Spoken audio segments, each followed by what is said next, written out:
Hello class, let's bring it all together with the ideal gas law. So this equation takes all four of our variables, which are, as you should remember, volume, pressure, number of moles, and temperature. Takes all four of those variables and puts it into one equation to show the relationship between the different variables. So again, it's PV equals nRT, and in chemistry speak, it's Pivnert. So be really cool and talk about Pivnert with all your friends. So here we go. I just have the variables all written out. So P is pressure, V is volume, which we want in liters. So always convert it to liters, and if it's in liters, you're all set. N is the moles of gas. T is temperature, which needs to be in Kelvin. And remember, that's Celsius, if it's in Celsius, Celsius plus 273.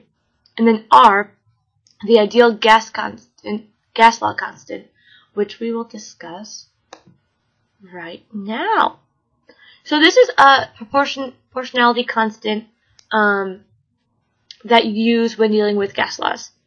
And it's unique because the units that you use with choosing the right R value have to match up to the units of our four variables.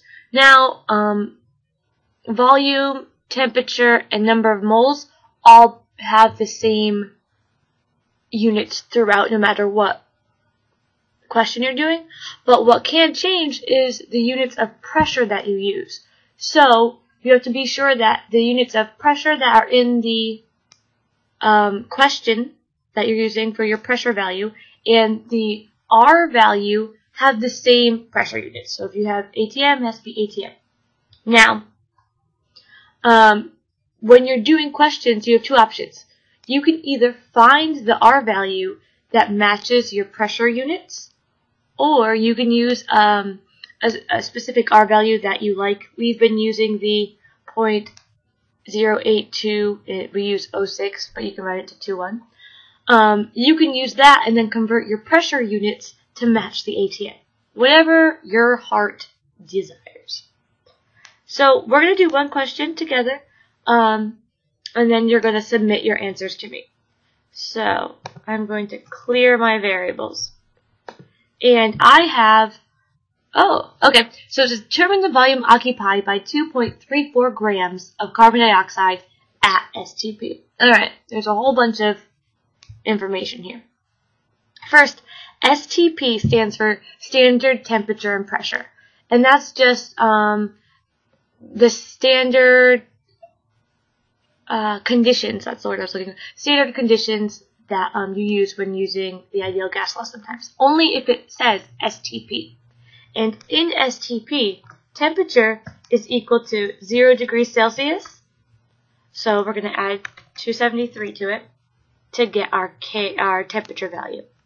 And pressure, and I don't want capital. Oh, I do want capital. Pressure is equal to 1 ATM. Always when you're using STP. But now we're also given N. So N, as we know, is number of moles. So we have to convert 2.34 grams to moles. So we need our molecular mass.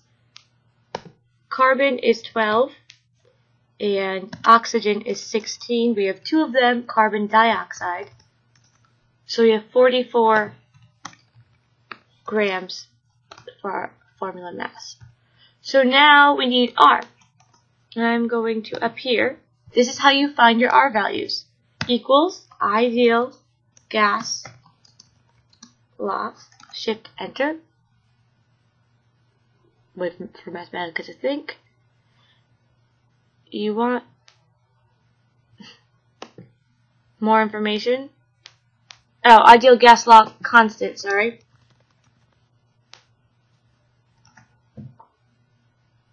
Didn't give me what I wanted because I typed the wrong thing.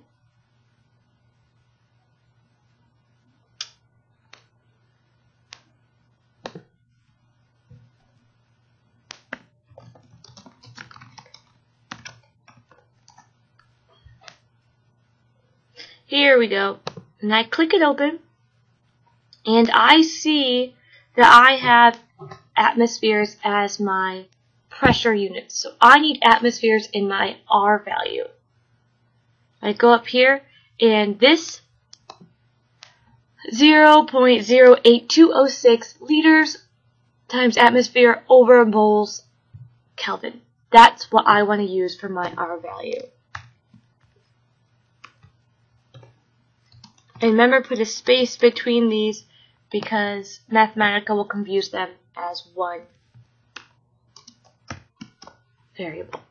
Alright, I have assigned my variables. I'm going to solve. P, don't forget these spaces. V double equals N R T. Space between everything.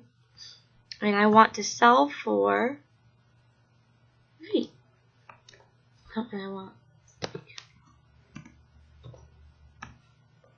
I have to clear. There we go. I had to clear again to make them all blue.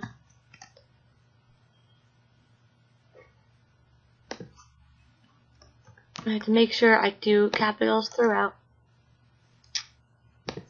I have to enter my variables, and finally I get a value.